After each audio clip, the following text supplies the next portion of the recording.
sociology, communication and rhetoric, as well as philosophy. And we are playing in the sandbox of ideas. Today, we're going to talk a little bit about power, and I would like to dedicate this particular show to my husband, who woke up feeling a little powerless this morning, but also because it is our wedding anniversary. We've been married for 3 years. We have 3 wedding anniversaries. I know that, 3, crazy, right? The first one was thrown by my dear friends in Hawaii, the theater community. We had a clown wedding. It's a lot of fun. And then we had a wedding for the Hawaii family, and then we had to go to Tacoma, Washington, and have a wedding for the people who lived on the mainland. So there you go, 3 wedding anniversaries. So happy anniversary, Tim. I love you. Thank you so much for all that you give me. So today we're going to talk a little bit about power. And I just got an interesting question online here asking me if Black lives matter, yes or no. Of course they matter.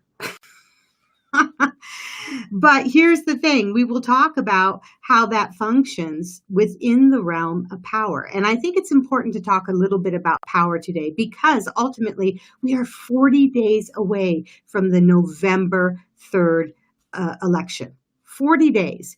And we have a lot of questions on our lap about power, just as I just heard from the chat. Yeah, Black Lives Matter, and that's a power issue. And we will talk about that a little bit in relation to prevention of power structures. So what is power? See, power is such a weird thing. We mostly think of it as being a very centralized thing, but a simple definition for power is going to be the ability to persuade others to do what you want. Now, that's a super simple definition, but I like it. I like it because I think it gets to the root of power, but it doesn't get to the root of power structures, which are far more complicated, if you will. So when we look at power in general, we're looking to persuade, to influence, and to have control over others for many different kinds of reasons. But we have to remember that power is a few things. One thing, it is relational. That means there would be no question about power unless there were relations to be dealing with. Individuals, organizations, and so on and so forth. Our social standing. With the Black Lives Matter, for example, where do you have power within this organization and the structures of that organization? And why is there a need to prevent power?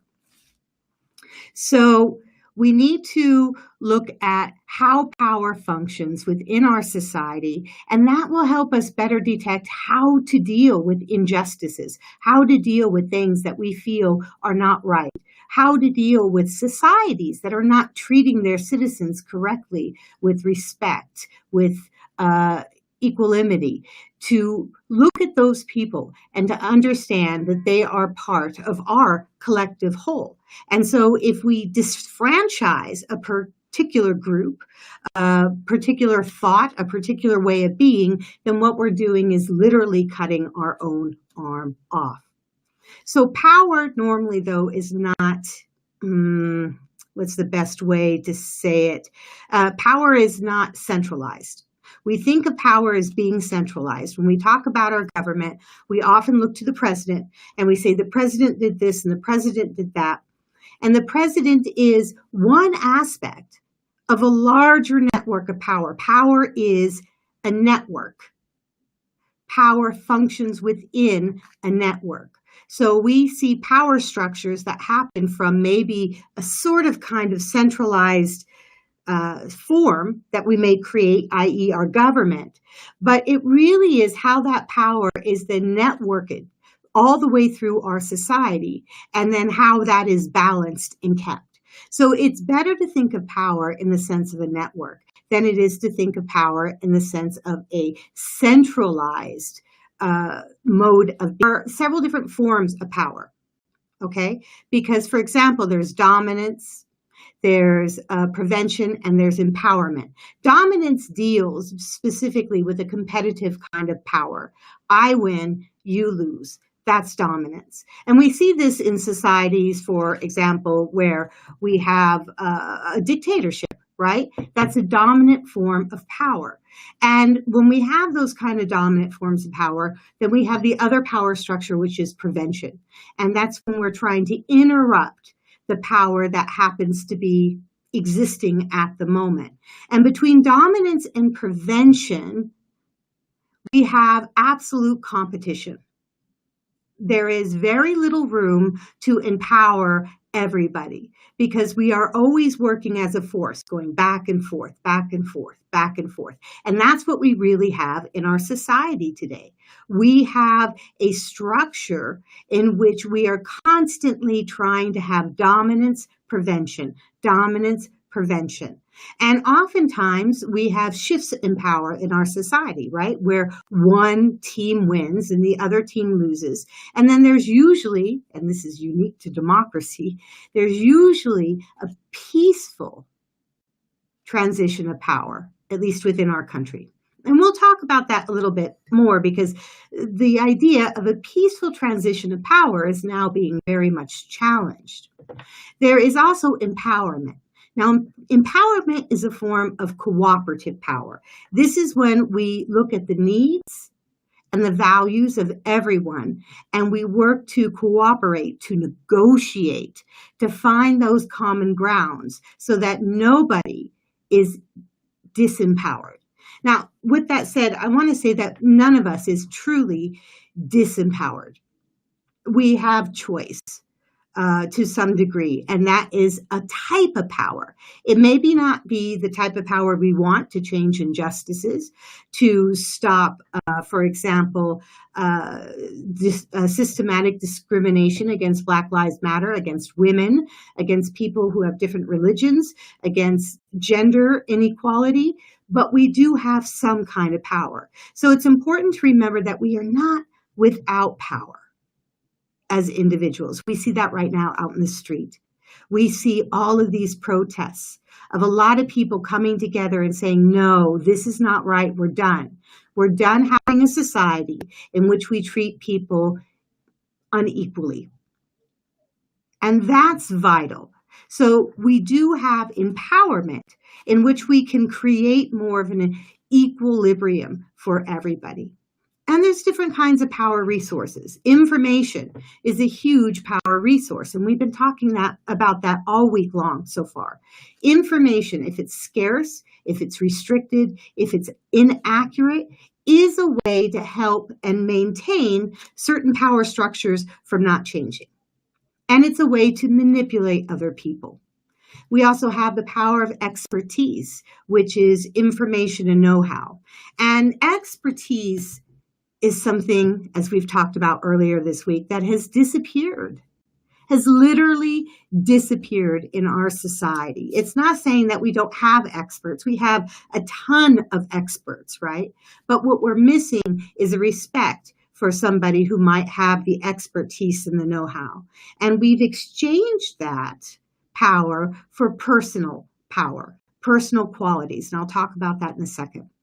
There's a legitimate authority, and this is the authority that we give another human being, another organization, another country, another whatever you have it, and we say, here, you have legitimate power to make decisions over us. And we see this, for example, in corporations a great deal. Your boss, just by being given that job, has legitimate power. Parents are said to have legitimate power because they have a you will obey kind of power over children, right?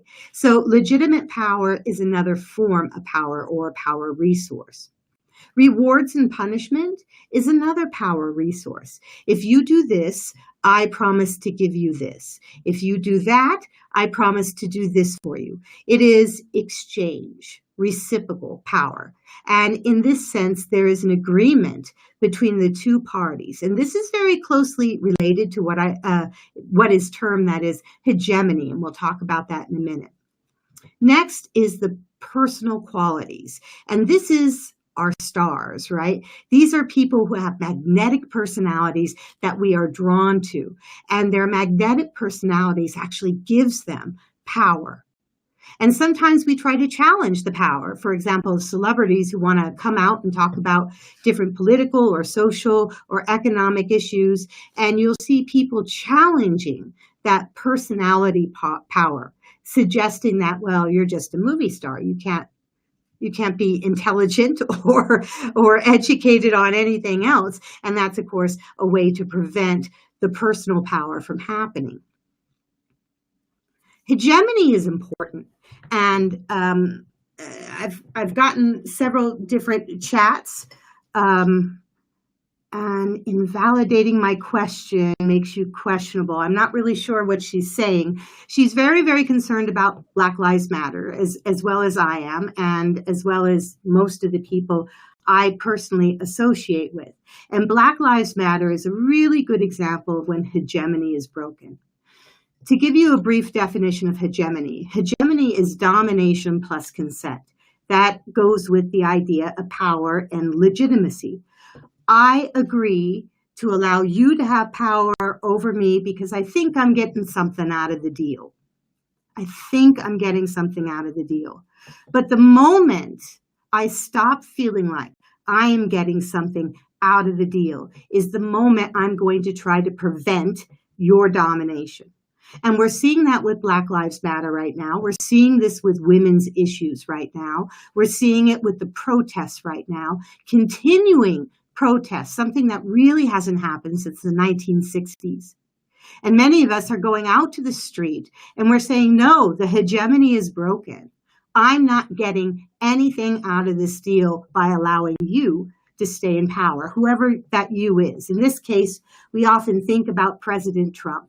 But we need to think about the structures in the society that maintain certain power structures. We have to think about how we have allowed and even substantiated these power structures in order for that kind of hegemony to exist. But it's very clear now that hegemony is broken in this country. This consent to a certain type of power that has existed in this country since it was created. This country was created on slavery, and there's no way you can really argue against that unless you've been brainwashed.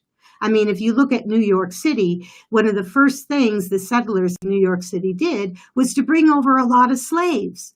And that slavery aspect to maintain a civilization existed when the United States, when we became the United States, and we perpetuated that particular system of power that was started in this country by other people, which we took over. So hegemony is broken in this country, and hegemony has been broken before. The 1960s, different riots from the 1960s to present day, these are moments when hegemony was broken, but there was enough changes, small. They were small. Tiny, tiny, tiny changes. But even tiny changes can feel like a success so that we say, okay, this concession was made. So I'm going to continue to consent to the power structures that are existing right now. But the problem is that these tiny adjustments are not enough to create empowerment. Empowerment of a populist. Empowerment of a people, the need, if you will, to respect and love the ideals that this country was built upon, which is equality for all. But this country used that rhetoric. I remember growing up and sitting in class and listening, if you will, to my teachers saying, you know, we are a country based in democracy. We are a country based in fairness. Everybody has a right and an opportunity to become whatever you want. That's what I was told. And then as I grew up, I realized as a woman, I don't actually have an opportunity to become anything I want to be. And then imagine what it's like for a Black person. And then imagine what it's like for a Black woman. These ideals have never really been manifested in our country. And what we're seeing right now is a break in that hegemony because we no longer feel like we are getting something out of the deal. And that's important because hegemony is like the plates in an earthquake, right? They go with the earth, they flow, and then sometimes they clash against each other. And we are at that clashing point. So the question for many of us is going to be, will we be satisfied with a small adjustment again? Or will we say we're not satisfied with the small adjustments and we demand more in order to maintain the structures that we have here in the United States? So how do we deal with all of these different kind of issues when it comes to power? And how do we deal with this idea that hegemony is broken? Because when hegemony is broken, then what we end up having is a destruction of power structures. It starts to crumble. There is chaos and there is uncertainty. And people in general, as we've talked about, we're not comfortable with chaos. We're not comfortable with uncertainty. So we tend to do things like fall back on other power structures in order to shore us up so that we can get through the period of chaos. And I suspect that's what we're experiencing right now in this country. And what we'll see is, depending upon what happens, not only with this election, but right after the election, which is going to be super important, is will we as citizens just agree to the situation at hand, or will we end up having a revolution? Will we see more protests in the streets? Will we see more violence? These are all questions we have to ask ourselves right now, because right now we are at this pinnacle. We are at this place in our society where we are being asked to make very serious decisions about what our values are in respect to self, in respect to community, and respect in general to the greater world. So one of the interesting things that is happening right now is that we're seeing that there might not be a peaceful transition of power should President Trump not win the election. And this is a centerpiece to democracy. This idea that there is a peaceful transition of power is a centerpiece, is a corner piece, is so important to democracy. Because if you don't allow for a peaceful transition of power, you open the doors to other forms of government. So our sitting president recently said, when asked if he would agree to a peaceful transition of power, he said, well, we're going to have to see what happens.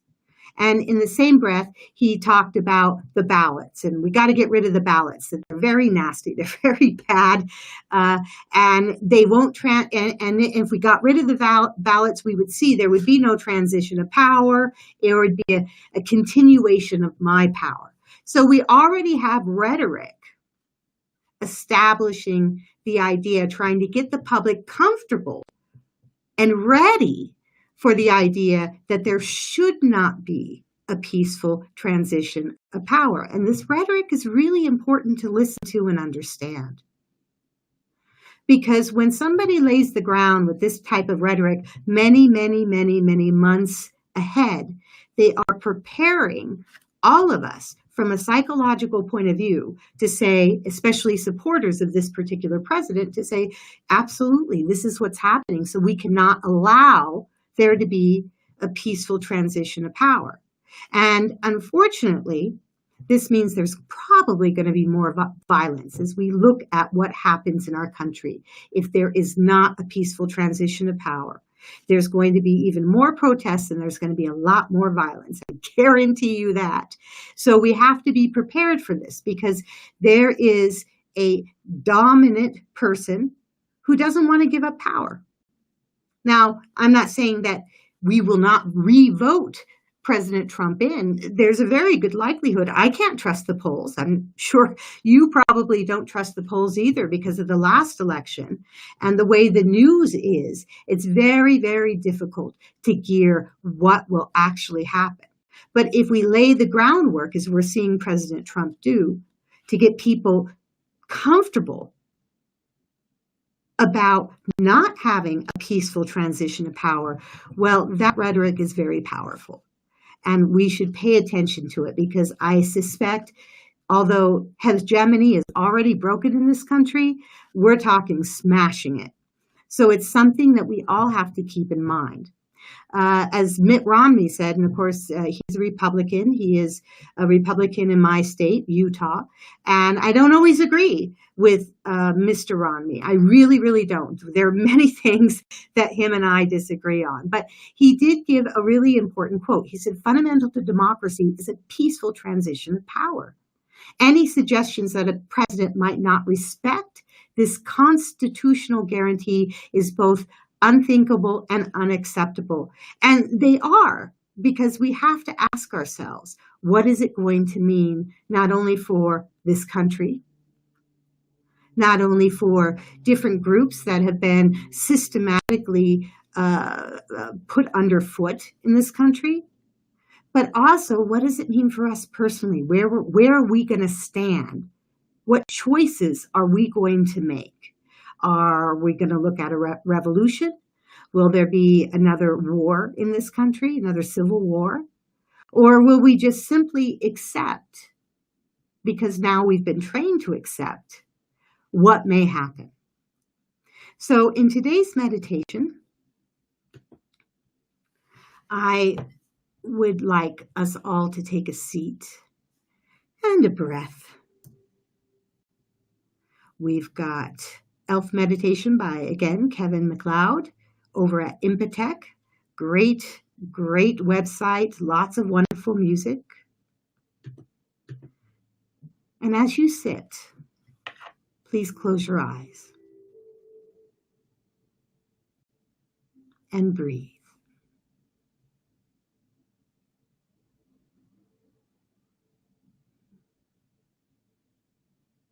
I want you to breathe for a count of 5. Hold for a count of 1 or 2. And then exhale for a count of 6 or 7. Allowing ourselves to get in touch with our breathing centers our body, centers our soul.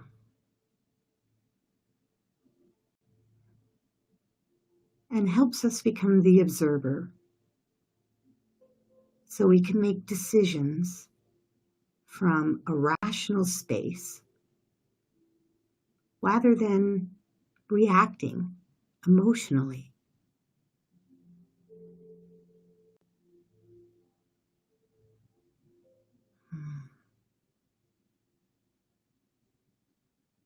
I want you to consider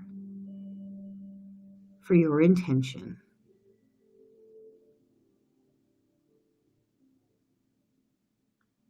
power and hegemony.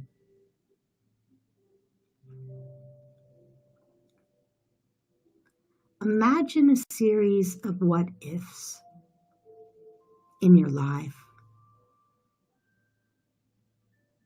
If you are fighting for Black Lives Matters, like many of us are, why are you fighting for that? What aspect of the hegemony is broken for you and why? And what will satisfy you, empower you? What changes are needed for that to happen?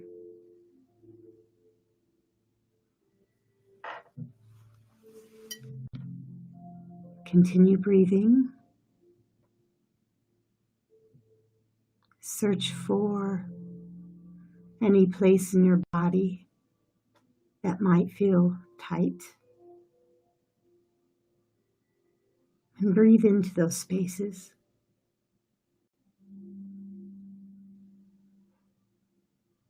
When you exhale, try to make sure you exhale all of the air out of your body.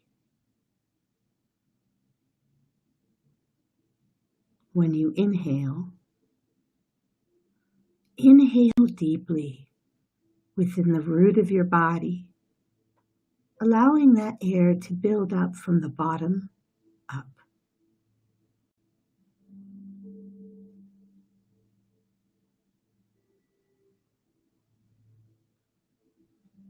Empowerment, I would say, is the most compassionate form of power. And it's the longest lasting form of power.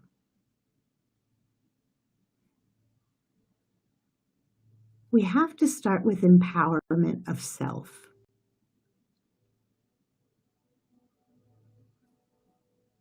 Empowerment of self allows us to live the example we wish others might consider living. My husband, for example, he rides a bike everywhere he goes because he doesn't want our planet destroyed. He rides a bike to work, to go to the store, or just a joyride. He is living his example, his values.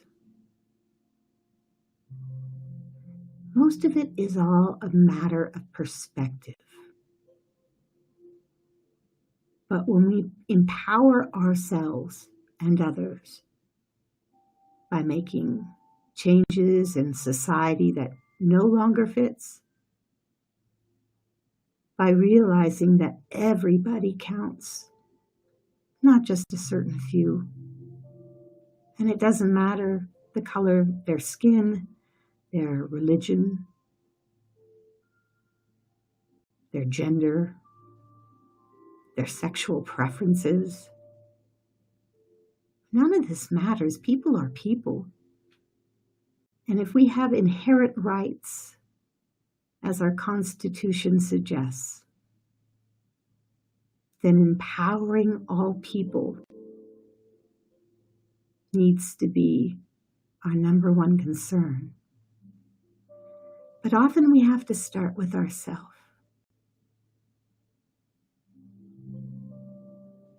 How can you empower yourself?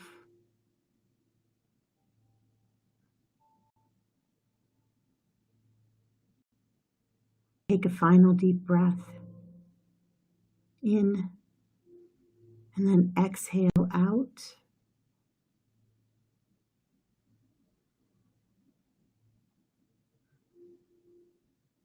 Allows today's intention to be about discernment of power. What power structures do you find yourself in? And do you support those structures? And if not, how can you empower the people around you to help them find different structures, which creates equality, liberty, and justice for all? I thank you all for joining me, and I hope that you have a wonderful day. As always, aloha, mahalo, and namaste.